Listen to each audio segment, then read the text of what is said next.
And welcome back to episode 2 on day 2. So let's get cracking on some cleanup. I think mainly a bit of fishing, a bit of cleanup, and just keep the farm going until we start getting crops actually growing. There's not really much we can do, so we've got to make do with what we've got.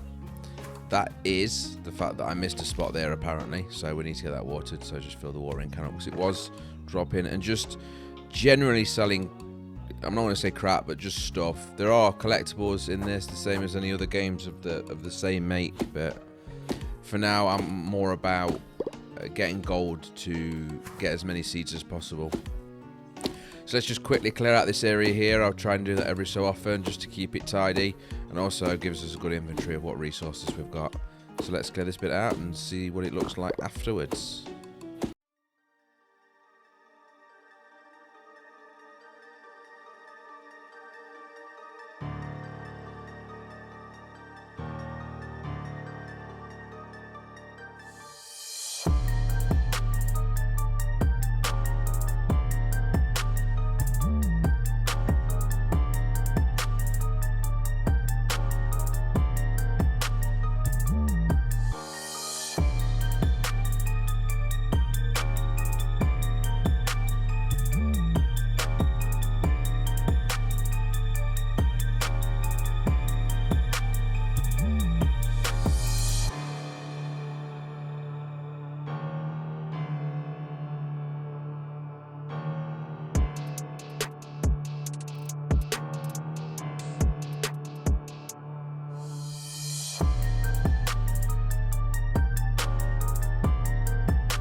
Okay, that looks better for me. And as you saw, there was that Snorlax looking thing, Pokemon looking thing blocking the path there.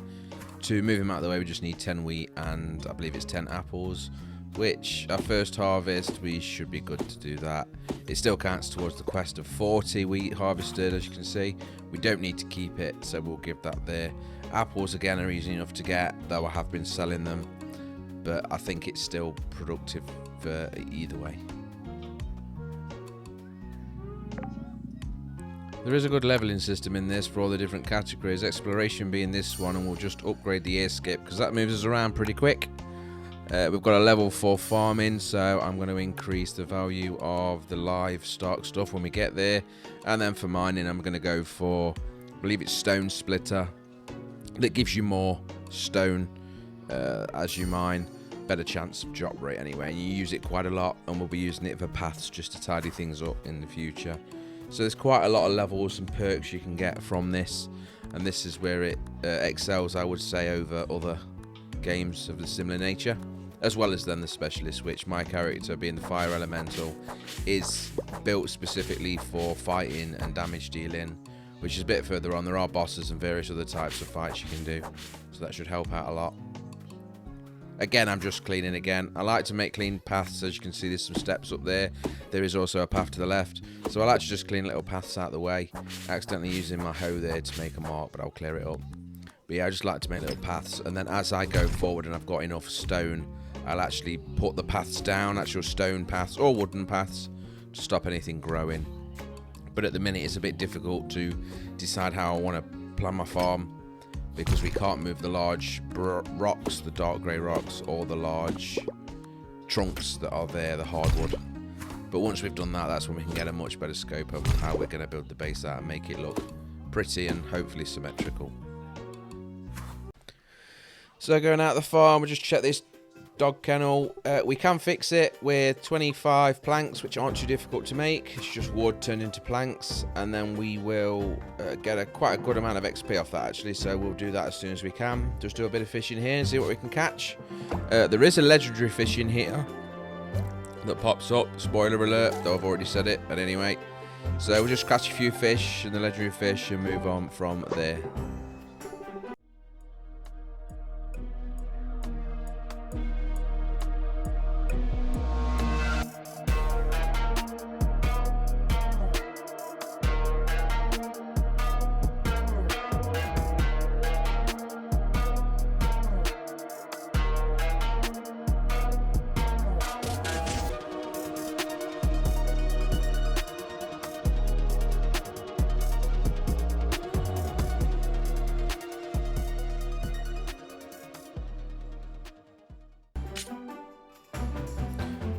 There he is. So we got him this time. I don't know if you saw in that time lapse there that we did try twice.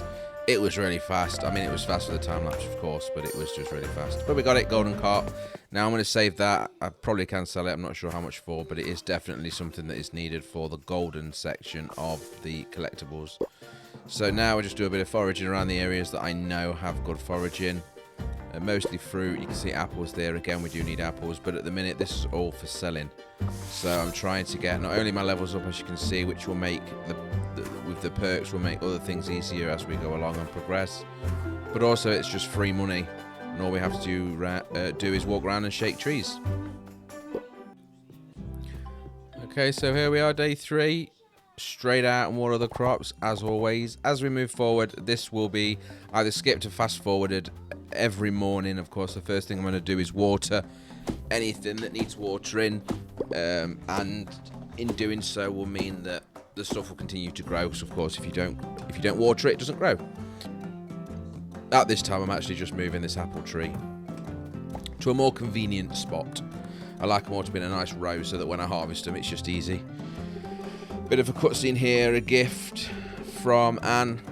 She gives us a table to make furniture, and then we'll get into the watering and move on to something more interesting.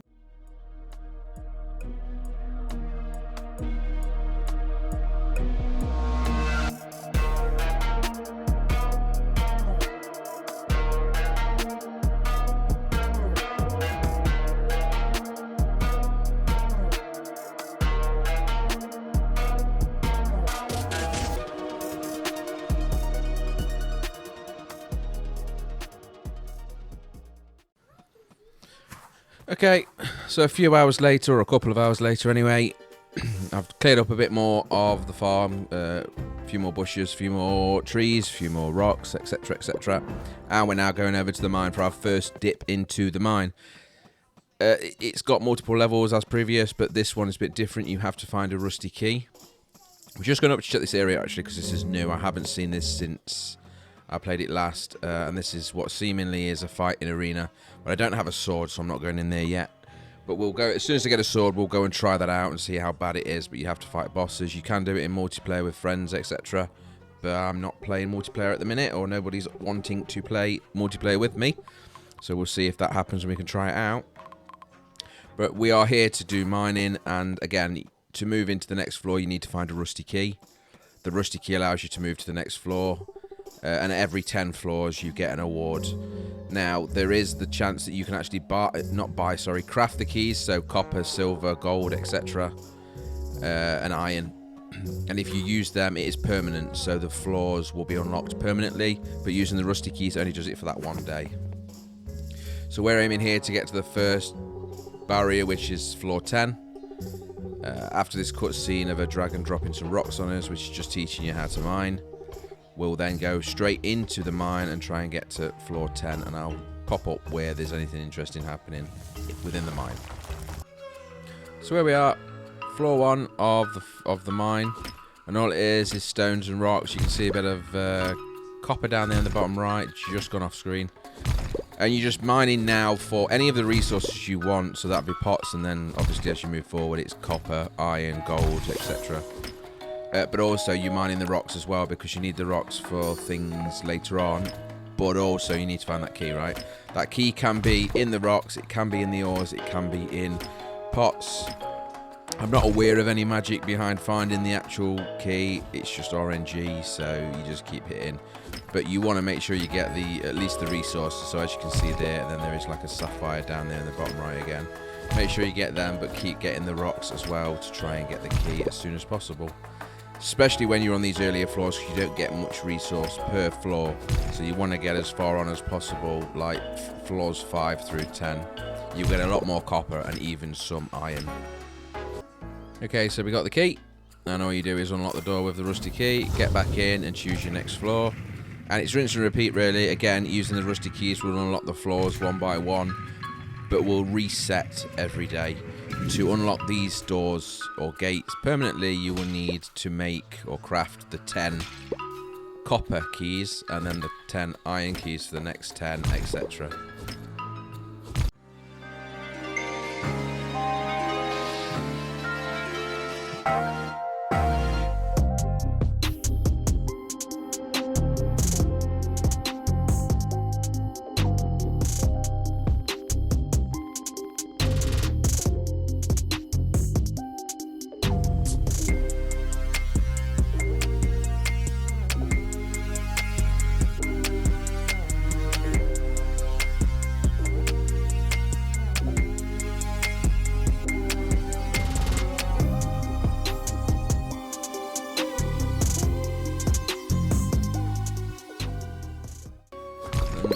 And there we go. That is the key to get us to the 6th floor. So we haven't passed 5 floors there through a time lapse. If you don't like that and you'd rather me skip it or just do snapshots of the floors, let me know.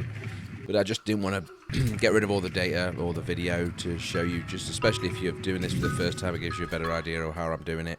Though, to be honest, it's just RNG, right? So I go in. I'll always try and get these pots, as you can see. But other than that, it's just hitting the odd rock. I do try and kill all the mobs because they do drop certain things. They can also drop keys, and if you don't, they'll chase you anyway. So it's a good idea just to try and kill them down. But as you can see now, on the 6th floor, we'll find better resources. And from here, we should start to see iron very soon.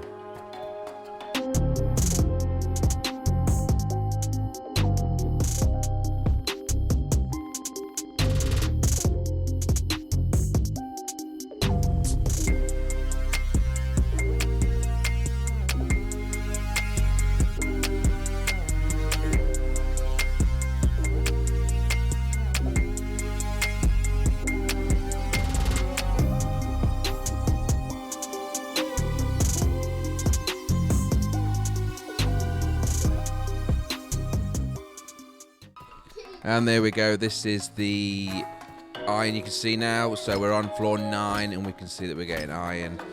We will still get copper, but iron is the next step after copper, so it's always good to move forward and get the resources as we go. And then of course we're very close to level 10 now, and at level 10 we'll get the reward.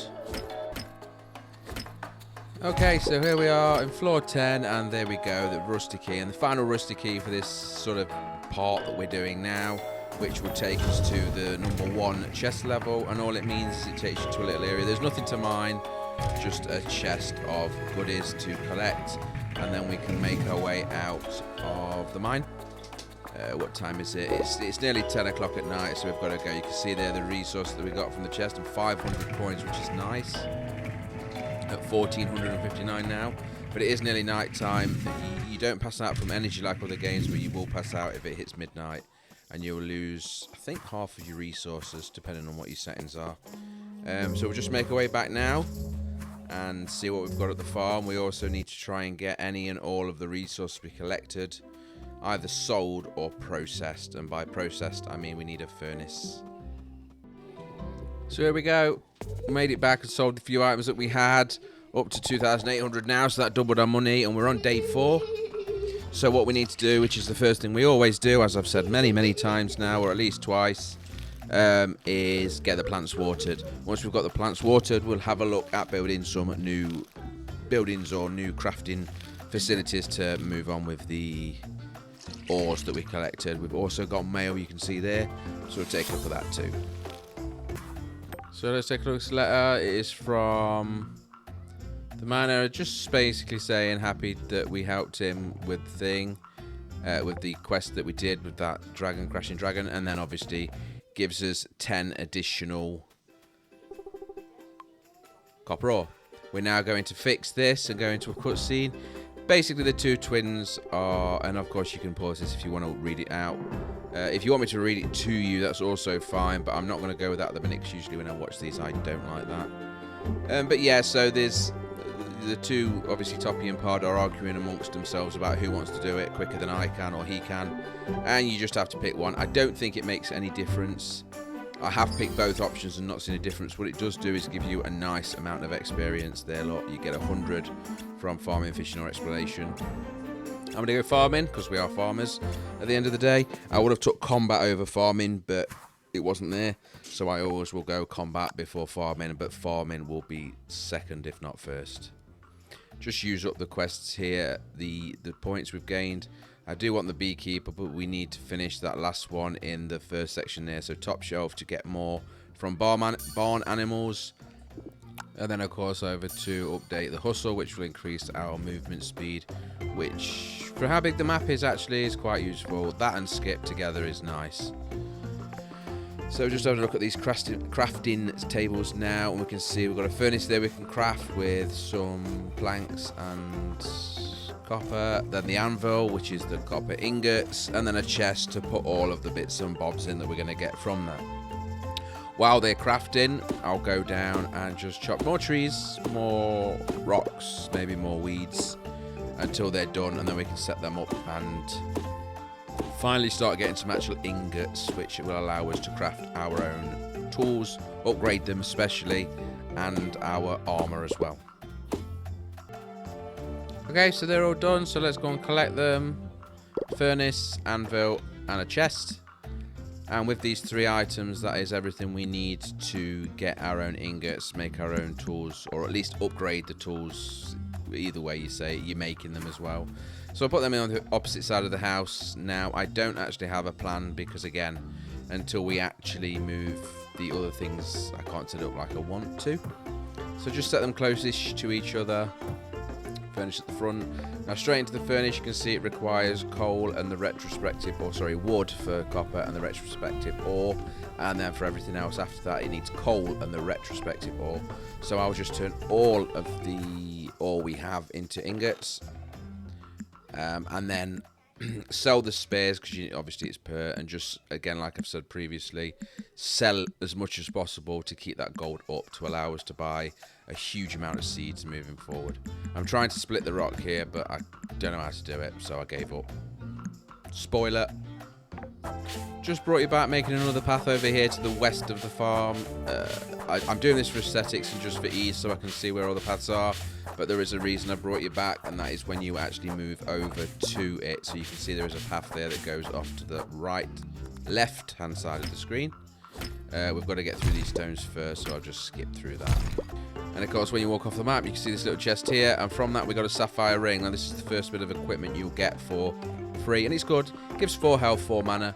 So I suggest you get that as soon as possible and just equipped it like so. And there you go, we've increased our mana and our health pool, which is always nice. And you can see that was the path that I cleared out.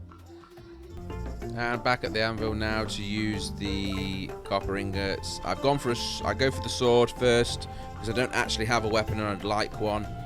But that's going to be it for this episode. So thank you very much for watching. If you like the video, please click like. Any comments are welcome. Take care. Goodbye, and don't forget to subscribe.